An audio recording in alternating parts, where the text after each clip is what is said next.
Hello नमस्कार। आज का ये video income tax return file कैसे किया जाए इसके ऊपर बनाने की कोशिश की जा रही है। अभी का हमारे देश का सबसे हॉट टॉपिक है income tax return. Income tax return को फाइल करने की प्रोसेस क्या होती है, पैन कार्ड को इनकम टैक्स की वेबसाइट पर रजिस्टर कैसे किया जाए, कौन कौन से टाइप के इनकम टैक्स रिटर्न होते हैं और एक लेमैन अपने घर पर बैठकर किस तरह से इनकम टैक्स रिटर्न को फाइल कर सकता है, इसके ऊपर ये वीडियो मैं आपके सामने लेकर आया हूं। तो लास्ट तक बने रहिएगा, जिसमें मैं इनकम टैक्स वेबसाइट पर रजिस्टर कैसे किया जाए अपने पैन नंबर को और इनकम टैक्स रिटर्न फाइल कैसे किया जाए, इन दोनों पे चर्चा करने वाला हूं। आप एक लेमैन हो, आपके साथ में बड़ी तकलीफ रहती है इनकम टैक्स फाइल किससे करवाएं, कैसे करवाया जाए, क्या हम खुद फाइल कर सकते हैं। तो मेरा ये मानना है कि अगर इस वीडियो को आप लास्ट तक देखेंगे तो आपको खुद को इनकम टैक्स रिटर्न फाइल करने का पूरा सिस्टम बहुत ही आसानी से समझ में आ जाएगा। तो देखिए, सबसे पहले आपको क्या करना है, आपको जाना है गूगल पर। गूगल पर आने के बाद में आपको यहाँ पे लिखना है income tax return, income tax return filing. आप जैसे ही इनकम टैक्स रिटर्न फाइलिंग देखेंगे तो आपके सामने ये इनकम टैक्स डिपार्टमेंट की ये वाली वेबसाइट आ जाएगी। ये जो वेबसाइट है ये इनकम टैक्स रिटर्न फाइल करने की वेबसाइट है। सबसे पहले आपको ये कंफर्म करना होगा कि आपका पैन कार्ड इनकम टैक्स की वेबसाइट पर रजिस्टर्ड है या नहीं है। तो मैं यहाँ पे जाता हूँ रजिस्टर में। रजिस्टर में जाने के बाद में मैं चेक करता हूँ कि क्या मेरा पैन कार्ड रजिस्टर्ड है या नहीं है, या फिर जो पैन कार्ड मैं यूज कर रहा हूँ वो पैन कार्ड रजिस्टर्ड है या नहीं है। तो यहाँ पे देखिए, क्योंकि मैं टैक्स पेयर हूँ तो मैंने टैक्स पेयर पे क्लिक किया है। मैंने लिखा मेरा pan card number EGDPK 575743M, ये मैंने अपना पैन कार्ड नंबर डाल दिया और यहाँ पर मैंने लिखा वैलिडेट। तो इन्होंने बोला this pan is already registered. अगर रजिस्टर नहीं होता तो क्या आता, आपको ये कहता कि रजिस्टर करो। आपको दो डॉक्यूमेंट अपने साथ में रखने, एक पैन कार्ड और दूसरा आधार कार्ड। पैन कार्ड और आधार कार्ड जब दोनों आपके साथ में रहेंगे तो आधार कार्ड वाली डिटेल आपको पैन कार्ड के रजिस्ट्रेशन के अंदर डालना रहेगा। पूरी डिटेल आप डाल देंगे और सबमिट कर देंगे। दो बातें ध्यान रखना, एक आपके पास अपनी ईमेल आईडी होनी चाहिए, एक आपके पास अपना मोबाइल नंबर होना चाहिए। ईमेल आईडी और मोबाइल नंबर के यूज से आपको एक ईमेल का ओटीपी आएगा, एक मोबाइल नंबर का ओटीपी आएगा। वो ओटीपी जब आप डालोगे उसके बाद में आपको एक अपना पासवर्ड डालना होगा और आपका रजिस्ट्रेशन हो जाएगा। जैसे ही आपका रजिस्ट्रेशन हो गया, अब आपको फिर से इस पेज पर आ जाना है और यहाँ पे आपको क्लिक करना है लॉगिन पर। आप ये लॉगिन पर जैसे ही क्लिक करेंगे, ये आपकी इनकम टैक्स की वेबसाइट खुल गई। यहाँ पे आपको अपना यूजर आईडी, ध्यान रखिएगा हमेशा पैन नंबर होता है, तो मैंने डाला EGDPK, ये मेरा पैन कार्ड नंबर है। इसके अंदर मैंने जो पासवर्ड वहां पे लिखा था वो पासवर्ड मुझे यहाँ पे डालना रहेगा। ये मैं अपना पासवर्ड डाल रहा हूं। जैसे ही मैंने पासवर्ड लिखा और कंटिन्यू किया, your session is currently active in another window, तो क्या अभी डुअल लॉगिन डिटेक्ट हो गया। मैं पहले किसी और पीसी पे काम कर रहा था, उस पीसी पे ऑलरेडी अगर मैं लॉगिन हूं तो मैं यहाँ पे नहीं कर सकता हूं, इसलिए मैंने कहा कि लॉगिन हियर। जैसे मैंने लिखा लॉगिन हियर तो इसने कहा कि मैं सेव करूं। आपका खुद का लैपटॉप है, आप चाहो तो सेव कर सकते हो, नहीं तो आपकी इच्छा। ध्यान रखिएगा, दो तरह के आईटीआर होते हैं, एक ITR 1, एक ITR 4। Total 7 types of ITR is there, 7 तरह के ITR होते हैं। लेकिन एक इस वेबसाइट से, वेबसाइट यानी कि इनकम टैक्स डिपार्टमेंट की वेबसाइट से इजीली आप ITR 1 और ITR 4 भर सकते हो। पहली बात, ITR 1 किसके ऊपर एप्लीकेबल है? ऐसे कोई लोग जो सैलरीड एम्प्लॉई है, I am repeating my word, salaried employee है, जिनके पास में सैलरी के अलावा एक हाउस प्रॉपर्टी है जहां से रेंट मिल रहा है। तो फर्स्ट आपकी income salary plus house property का rent, and the third one is other sources में आपकी saving bank account, FDR, fixed deposit से इंटरेस्ट इनकम है। अगर आपकी सिर्फ यही इनकम है तो आप इनकम टैक्स की वेबसाइट पर ITR 1 भरेंगे। ऑन दी अदर हैंड, अगर आप बिजनेस पर्सन है तो आप ITR 4 भरेंगे। ITR 1 भरने की टेक्निक मैं आपको यहाँ पर सिखा रहा हूँ, ITR 4 भरने की टेक्निक मैं नेक्स्ट वीडियो में आपके सामने लेकर आऊंगा। कैसे भरा जाएगा समझना। सबसे पहले आपको करना है फाइल नाम। जैसे ही फाइल नाउ किया तो आपसे पूछेगा आपका असेसमेंट ईयर कौन सा है।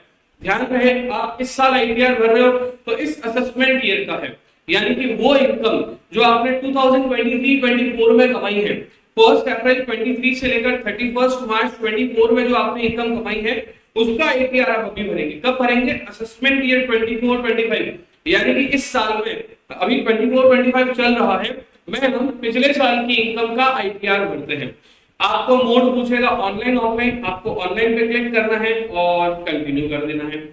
जैसे ही आप कंटिन्यू करेंगे आपको पूछेगा स्टार्ट न्यू फाइलिंग या फिर कैसा, तो आपने लिख दिया स्टार्ट न्यू फाइलिंग। कई बार इनकम टैक्स रिटर्न भरते भरते आपको कोई तकलीफ आ गई, आपने उसको क्लोज कर दिया, तो जब आप फिर से फाइलिंग करना शुरू करोगे तो यहाँ पे रिज्यूम फाइलिंग आएगा या स्टार्ट न्यू फाइलिंग आएगा। तो ध्यान में आप रिज्यूम फाइलिंग करोगे तो जो आपका पुराना डेटा सेव है वहीं से आपका इतिहास शुरू होगा। राइट, आप कौन है, इंडिविजुअल है, एचयूएम है, अदर्स है। ऑब्वियसली बात है हम लोग सैलरीड पर्सन के लिए भर रहे हैं, या फिर वो लोग जिनकी सैलरी के अलावा ट्यूशन इनकम वगैरह है, निल वाला आप आईटीआर भर रहे हैं, निल इनकम का आप आईटीआर भर रहे हैं, तो आप वो ऐसे करके प्रोसेस कर दोगे। अब आपसे पूछेगा कि आपको कौन सा आईटीआर भरना है। देखिए यहाँ पे 4 का ही ऑप्शन है, 1 2 3 4। क्योंकि मैं सैलरीड एम्प्लॉय हूं तो मैं आईटीआर 1 भरूंगा, अगर मैं बिजनेस पर्सन होऊंगा तो मैं आईटीआर 4 भरूंगा। मैं आपको आईटीआर 4 का सिस्टम है, आईटीआर 1 का सिस्टम मैं आपके सामने लेकर आया। अब आईटीआर 1 जब हम भरने के लिए जाते हैं तो यहाँ पे हम लेट्स गेट स्टार्टेड कर देंगे। अब आपसे पूछेगा कि आप क्यों आईटीआर भर रहे हैं, आपकी इनकम टैक्स से ज्यादा है या फिर कोई और रीजन है। तो क्योंकि मैं अपनी इनकम टैक्स लिमिट से कम अगर शो कर रहा हूं, दैट इज मेरी इनकम ही टैक्स लिमिट से कम है, तो मैं अदर्स में जाऊंगा, और अगर मेरी इनकम टैक्स लिमिट से ज्यादा है तो मैं फर्स्ट वाला भरूंगा। तो मैंने ये अदर्स में कर लिया और कंटिन्यू हो गया। Sir what you prefer, others वाला ही भरे, हमने कर दिया ओके। अब ये स्टार्ट करने से पहले एक चीज ध्यान रखिएगा, आप ई फाइलिंग में इधर जाएंगे, इधर जाकर आप इनकम टैक्स फॉर्म में जाएंगे, सॉरी इनकम टैक्स रिटर्न वाले में जाएंगे, ई फाइल में इनकम टैक्स रिटर्न और व्यू फॉर्म 26 एएस में जाएंगे, और ऐसा करके आप इसको कंफर्म कर देंगे तो यहाँ पे आपको पता चलेगा कि आपका टैक्स ऑलरेडी कितना डिडक्ट हो चुका है। जो टैक्स आपका ऑलरेडी डिडक्ट हो चुका है उसकी बात यहाँ पे ये करेगा। मतलब टीडीएस, अगर आप सैलरीड एम्प्लॉय हो, आपका टीडीएस कटा है, आपकी एफडी आपका कोई टीडीएस कटा है, तो आप इसको एग्री करके प्रोसेस कर देंगे। फिर यहाँ पे देखो 2 अलग अलग लिंक है, आप फर्स्ट वाला लिंक क्लिक करेंगे, असेसमेंट ईयर क्लिक करके लिखेंगे असेसमेंट ईयर 24-25, ये सेलेक्ट करेंगे HTML और यहाँ पे व्यू डाउनलोड करेंगे।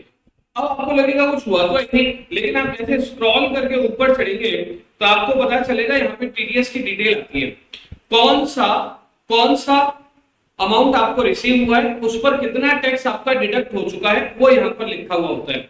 जो टैक्स आपका ऑलरेडी डिडक्टेड है वो यहाँ पे लिखा हुआ होगा, ध्यान रखना। टीडीएस आपका जो डिडक्ट हो चुका है वो यहाँ पे शो हो जाएगा। तो वो जो टीडीएस आपका यहाँ पे शो हो रहा है वो आपको इनकम टैक्स की वेबसाइट पर जब आप रिटर्न भरेंगे तो वो इनकम आपको डालना जरूरी है, ध्यान रखना, अदरवाइज आपको उसका रिफंड नहीं मिलेगा अगर आप टैक्स लिमिट से ज्यादा, टैक्स लिमिट से कम अगर आपकी इनकम है तो। बढ़ते हैं आगे। सबसे पहले आपको क्या करना है, पर्सनल इंफॉर्मेशन को कंफर्म करना है। देखो सब पर्सनल इंफॉर्मेशन प्रीफिल्ड है, दीपक कुमार केवलिया, ये सब चीजें सब कुछ प्रीफिल्ड है, राइट, सब कुछ प्रीफिल्ड है। आपको यहाँ पे कुछ नहीं करना है, आपको सीधा do you wish to exercise option 115B opting out of new tax design, क्या आप न्यू टैक्स डिजाइन में आना चाहते हो या फिर नहीं आना चाहते, अकॉर्डिंगली आपको भरना है। ठीक है,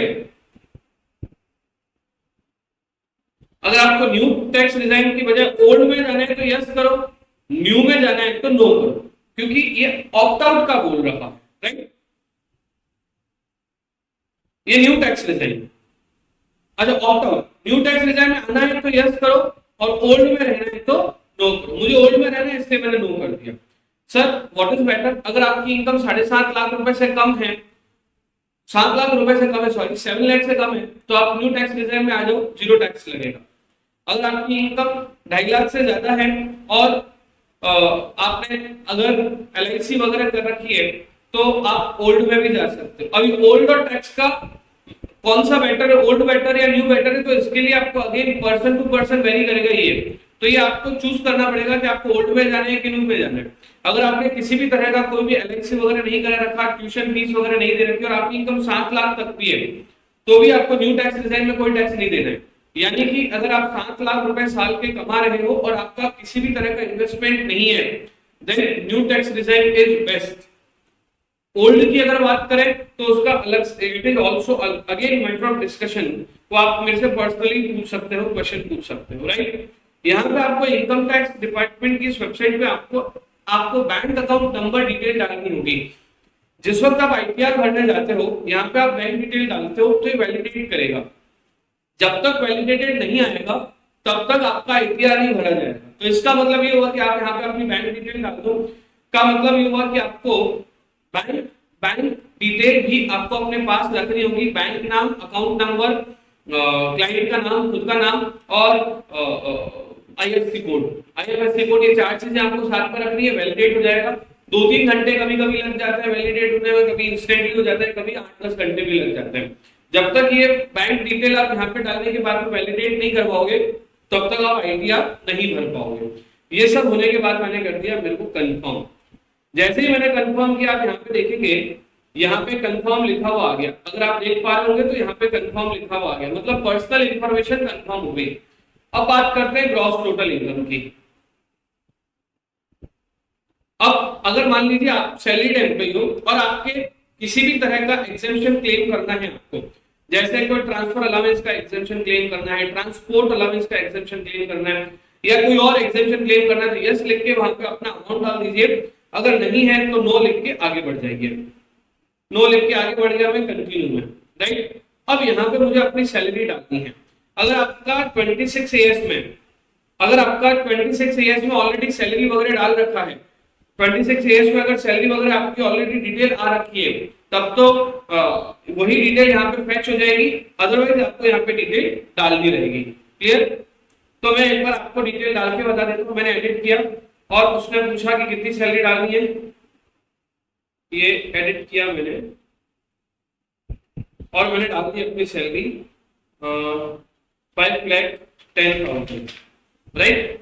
और मैं सीधा आगे बढ़ गया। यहाँ पे मेरे को डालना पड़ेगा कंट्री और रीजन, मेरे को लिखना पड़ेगा कि मेरी कंट्री कौन सी, अदरवाइज मैं लास्ट में फिल नहीं कर पाऊंगा। ये मैंने लिख दिया यहाँ पे।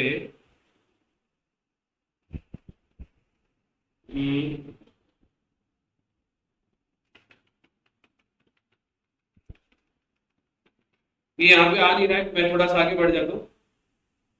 इसको मैंने डिलीट कर दिया तो ये ऑप्शन ही चला रहा, ठीक है। और मैं आगे बढ़ा। कोई और तरह का एग्जेम्पशन अलाउंस नहीं है, अगर है तो आपको लिखना पड़ेगा। जैसे अगर आपको कोई तरह का अलाउंस जो एग्जेम्प्ट और आपको मिला है सैलरी से, तो यहाँ पे आपको लिखना पड़ेगा। कोई सा भी अलाउंस मिला है यहाँ पे लिखेंगे, अदरवाइज मैं डिलीट कर देता हूँ। मेरे यहाँ पे कोई भी तरह का अलाउंस नहीं है, मैं डिलीट कर चुका हूँ, ठीक है। मेरी सैलरी शो हो रही है 5,10,000, मेरे डिडक्शन शो हो रहे हैं 50,000 और मैंने इसको सेव कर दिया। अभी बात खत्म नहीं हुई है क्योंकि हमने सिर्फ सैलरी को सेव किया है।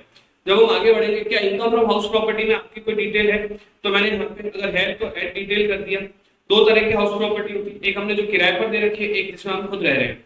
अगर हमने किराए पे दे रखी है तो वहां पे आपको लिखना पड़ेगा LOP, लेट आउट लिखना पड़ेगा। खुद रह रहे हैं तो लिखना पड़ेगा सेल्फ ऑक्यूपाइड।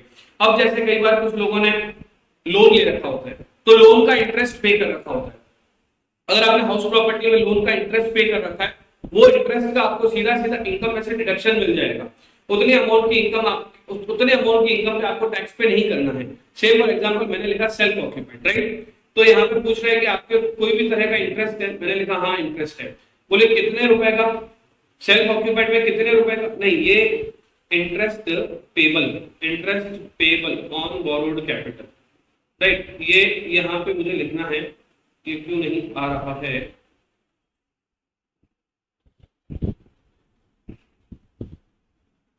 लेट आउट करके देखते हैं एक बार। कई बार ये वेबसाइट की प्रॉब्लम की वजह से भी नहीं आता है। जैसे मान लीजिए मैंने लेट आउट कर दिया, आप भी जब सेल्फ ऑक्यूपाइड करेंगे एक बार सेल्फ ऑक्यूपाइड में देख के चेक करते हैं एक बार। Yes, arrear unreliable received during year नहीं है ऐसा कुछ भी, तो मैं एक बार इसको ऐसे ही ऐड करके आगे बढ़ जाता हूँ। ऐड करके ऐसे ही आगे बढ़ जाता हूँ, देखते हैं आगे कहाँ तक अपन पहुंच पाते हैं। ये डिलीट ही कर देते हैं, चलो इसको मैं आपको ओरली बता देता हूँ। अभी कुछ प्रॉब्लम मुझे इसमें नजर आ रही है, मैं आपको ऐसे ओरली बता देता हूँ। दो तरह के हाउस प्रॉपर्टी होती है, एक जो जिसमें हम खुद रह रहे हैं और एक हमने किराए पर दे रखी है। किराए पर दे रखी है उससे इनकम होगी, उस इनकम में से कुछ कुछ जो इनकम होगी हाउस प्रॉपर्टी की, जो रेंटल इनकम होगी आपको यहाँ पे फिल करनी है। 30% ऑटोमेटिकली स्टैंडर्ड डिडक्शन के रूप में लेस हो जाएगा। इंटरेस्ट और लोन भी इसमें से लेस हो जाएगा जो आपने एक्चुअली पे किया है। अगर आपका वैसे सेल्फ ऑक्यूपाइड प्रॉपर्टी है तो भी इंटरेस्ट और लोन का यहाँ पे आपको डिडक्शन मिलता है। वो deduction approximately 2 lakh rupees per annum तक मिलता है। 2 लाख रुपए का आपको यहाँ पे फायदा मिल जाएगा। उसके बाद में आप उसको सबमिट करोगे। यहाँ पे मुझे पिछले साल के इनकम टैक्स रिफंड का भी बेनिफिट मिला हुआ है, वो भी मैंने लिख दिया। यहाँ पे अगर और कोई आपकी इनकम है तो वो मैंने यहाँ पे लिख ली। यहाँ पे और कोई इनकम है तो लिख ली, जैसे मैंने यस कर। अभी यहाँ पे सेविंग अकाउंट की यूजुअली इनकम होती है, कुछ लोग ट्यूशन इनकम शो करते हैं। तो मान लीजिए कि आप 25,000 रुपए ट्यूशन इनकम शो कर रहे हो, यहाँ पे डिस्क्रिप्शन में आपको लिखना पड़ेगा ट्यूशन इनकम, राइट। और आपको कंटिन्यू करना है। जैसे ही आप कंटिन्यू करोगे, कंटिन्यू करते जाएंगे और इसको कंफर्म कर देंगे। देखिए एक बार आपको अभी 2 कॉलम ग्रीन हो गए हैं। पर्सनल इंफॉर्मेशन वाला ग्रीन हो गया, ग्रॉस टोटल इनकम वाला ग्रीन हो गया है। टोटल डिडक्शन, अगर आपने किसी भी तरह का इन्वेस्टमेंट कर रखा है जो जनरल होता है, LIC, म्यूचुअल फंड और PPF और ट्यूशन इनकम, इस तरह का अगर कोई है तो आपको लिखना है, अदरवाइज अपन सीधा आगे बढ़ सकते हैं। मेरे यहाँ पे कुछ है नहीं तो मैंने लिख दिया कंफर्म। अगर आपके है तो यहाँ पे आप जहाँ पे भी आपका है वो आप डिडक्शन का अमाउंट डाल दीजिए और कंफर्म करके आगे बढ़ जाएंगे। जितना आपने डिडक्शन का अमाउंट डाला है वो इस जगह पे शो हो जाएगा टोटल डिडक्शन। आप कंफर्म कर लो, ग्रॉस टोटल इनकम में से वो अमाउंट आपका क्या हो जाएगा, डिडक्ट हो जाएगा।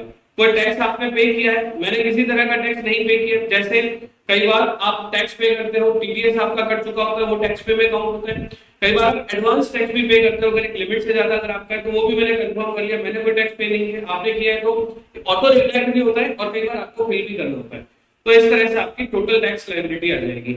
ये देखिए टोटल टैक्स लायबिलिटी आ गई और यहाँ पे मैंने कंफर्म कर दिया। जैसे ही कंफर्म कर दिया तो अभी मैं सब चीजें मैंने कर चुका हूं। अब मैं इसको करता हूं प्रोसीड। जैसे ही मैं प्रोसीड करूंगा तो ये मुझे कहेगा you need to make payment of 0। अगर आपका TDS कट चुका है तो यहाँ पे लिखा है you are eligible for refund of rupees this, right. ये ग्रॉस टोटल इनकम आके, क्योंकि मैंने न्यू टैक्स रिजाइन में था तो मेरे यहाँ पे पूरा टैक्स पूरा फ्री हो रहा है। प्रीव्यू रिटर्न किया मैंने, प्रीव्यू रिटर्न किया। अब मैंने यहाँ पे ओके कर दिया। ओके करके मैं इसको प्रोसीड टू प्रीव्यू कर रहा हूँ। जैसे ही मैं प्रोसीड टू प्रीव्यू करूंगा यहाँ पे नीचे आ जाएगा ओके, प्रोसीड फॉर वैलिडेशन।